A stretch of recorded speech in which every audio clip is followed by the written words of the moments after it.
senhores ouvintes da Rádio Senado, senhores telespectadores da TV Senado, senhores aqui presentes. Senhora Presidente, desde 1945 milito na política, ou seja, há 58 anos. Atravessei esses anos presenciando acontecimentos surpreendentes da vida do país. Tive o privilégio de testemunhar fatos históricos importantes que marcaram os rumos das vidas dos brasileiros. Acompanhei as transformações do nosso cotidiano, não somente como telespectador, mas também e, sobretudo, como partícipe ativo de fatos que hoje são considerados fundamentais para que o Brasil seja o que é atualmente. Estou convencido de que a história é um processo que avança e retroage ao sabor das circunstâncias humanas. Na verdade, essa descontinuidade permanente é que nos coloca muitas vezes diante de dilemas que atestam a nossa capacidade de enxergar o essencial e descartar o acessório. Exerci, senhoras e senhores senadores, vários mandatos políticos e vários cargos no Executivo. Tive a honra de participar da elaboração da nossa Constituição Cidadã, como Vossa Excelência, senador Mozarildo Cavalcante. Como deputado federal constituinte, vi o Brasil da ditadura Vargas e vi o Brasil da ditadura militar. Vi o Brasil da nova república e vi o Brasil dos caras pintadas. Vi o Brasil da globalização, vi o Brasil do plano real e vi o Brasil das novas classes sociais emergentes e vi o Brasil do mensalão e vi o Brasil das jornadas de junho. A cada Brasil que vi, pude perceber o desejo da sociedade em construir um país mais justo, igualitário e transparente. A cada fase histórica que vivi e vivo, é crescente o sonho de ver as instituições que sustentam o processo democrático serem aprimoradas para que possam ser cada vez mais a expressão da vontade geral. A sociedade brasileira vem amadurecendo de maneira muito mais rápida do que imaginam setores intelectualizados de nossas elites. Tanto isso é verdade que os protestos populares que se iniciaram há cerca de 4 meses surpreenderam a todos, deixando muitos em estado de perplexidade até o momento presente. De lá para cá, os poderes da República, Executivo, Legislativo e Judiciário, estão tentando interpretar os gritos das ruas e dar ressonância às demandas múltiplas que têm se apresentado no dia a dia. A cada resposta dada, podem ter certeza, senhoras e senhores senadores, o impacto que causará na nossa história será efetivamente sentido no futuro. Agora, para muitos, todas as medidas que estão sendo adotadas representam apenas uma resposta imediatista para abafar os processos da sociedade.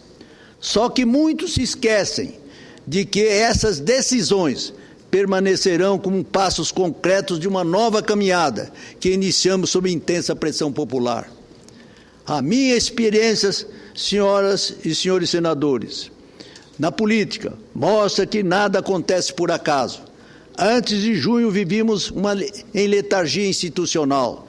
Agora todos estamos em corrida incessante para encontrar pontos de convergência com as aspirações populares. Neste aspecto, o Congresso Nacional está tentando construir uma agenda dos novos tempos. Na verdade, cada parlamentar está tentando, uns mais, outros menos, ajustar seu modo de pensar com essa nova sociedade que emerge das ruas.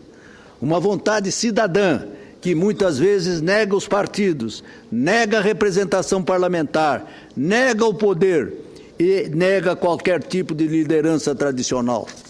Nesse processo confuso e para muitos da classe política estranho, que representa uma linha totalmente fora da curva, ocorrências surpreendentes surgem para acelerar mudanças que estavam completamente fora do script.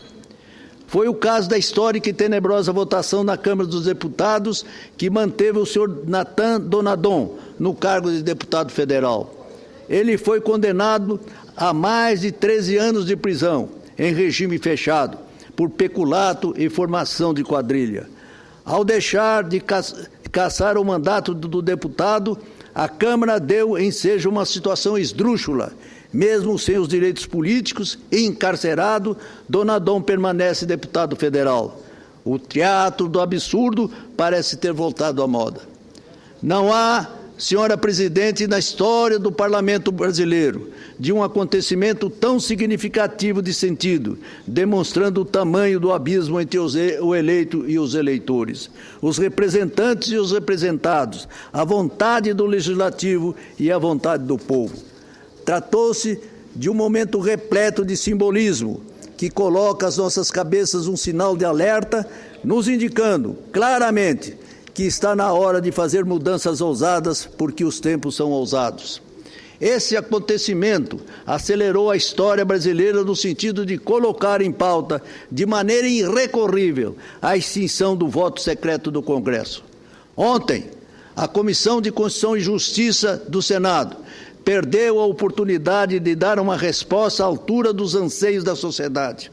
A votação da proposta de emenda constitucional 43/2013, que acaba com todas as votações secretas no Parlamento, foi adiada para a próxima semana, na esperança de que a Câmara dos Deputados vote outra PEC, do eminente senador Álvaro Dias, que prevê o fim do voto secreto apenas para a cassação de mandatos parlamentares. Senhoras e senhores senadores, eu realmente pensava que o parlamentar deveria ter um certo resguardo às suas votações. E, nesse sentido, o voto em aberto seria tão somente para decisões que interessassem o corpo interno do Congresso Nacional, quando se apreciasse a composição das mesas ou quando da cassação de pares. Mas hoje, senhor senador Mozarildo Cavalcante, analisando a questão da responsabilidade que tem o parlamentar perante a opinião pública, entendo que não podemos nos furtar absolutamente de deixar claro o nosso voto. Minha experiência política, já disse, de 58 anos, sinaliza de maneira inequívoca que chegou o momento de colocarmos fim à figura do voto secreto em nossas decisões, seja para a cassação de mandato, seja para vetos presidenciais, seja para indicação de ministro do Supremo ou qualquer outra função pública consagrada pela nossa Constituição. É uma maneira de demonstrar o nosso respeito ao povo brasileiro. Eu, que nunca temi o meu voto, me rendi ao clamor popular pela total transparência das nossas decisões nas casas legislativas. E se o voto é correto e com consciência, por que temer a voz e a opinião do povo? Por que temer amanhã a denúncia de um procurador da República? Temer a recepção de um embaixador? Temer o voto de um ministro dos tribunais superiores?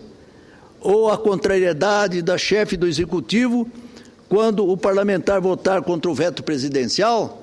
Ora, senhoras e senhores senadores, quem não deve, absolutamente não teme.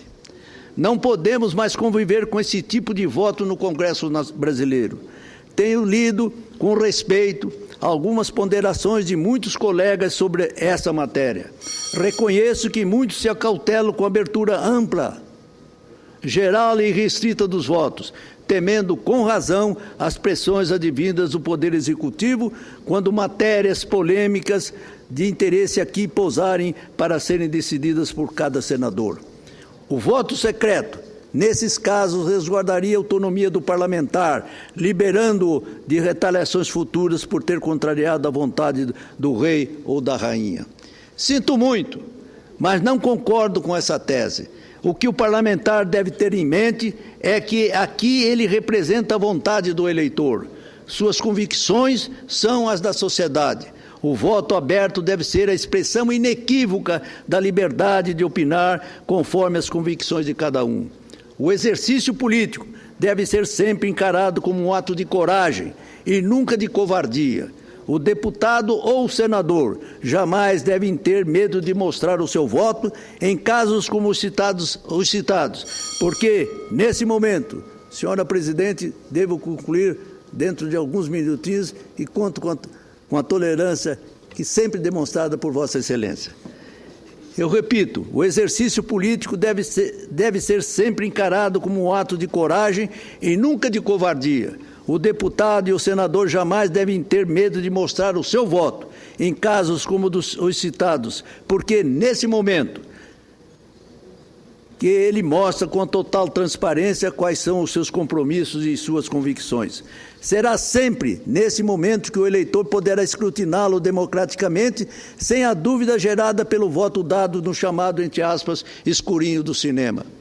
Tenho certeza que o Congresso Nacional também será sábio em criar contrapesos necessários para praticar o voto aberto, sem temer pressões que possam advir do Executivo. Estamos, senhoras e senhores senadores, por exemplo, a vontade da Casa em implantar. Estamos vendo, por exemplo, a vontade da Casa em implantar o orçamento impositivo, o que por si só cria uma força importante para que muitos possam votar abertamente, com isenção e transparência, sem se preocupar com retaliações advindas do Executivo ou de qualquer outro poder, especialmente no caso do Executivo, da execução orçamentária, pelo fato de terem contraído interesses localizados. Ou seja, na minha visão, o voto aberto representa autonomia ao parlamentar e o compromisso com o cidadão.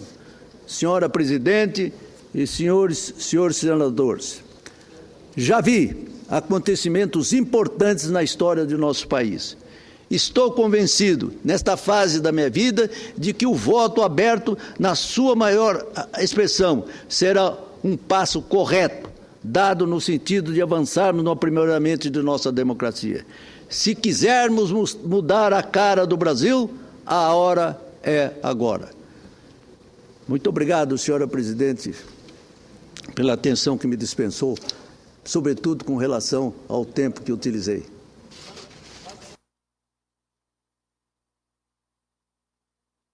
Concluí o meu pensamento e a mensagem que devo dirigir ao nobre povo da nossa terra. Muito obrigado. Senador Rubem Figueiredo, porque de fato é essa a grande expectativa que tem a sociedade brasileira em relação a esse tema, e Vossa Excelência, como sempre, pontua de maneira correta, transparente, com grande senso de responsabilidade e comprometimento com as aspirações da sociedade brasileira. Cumprimento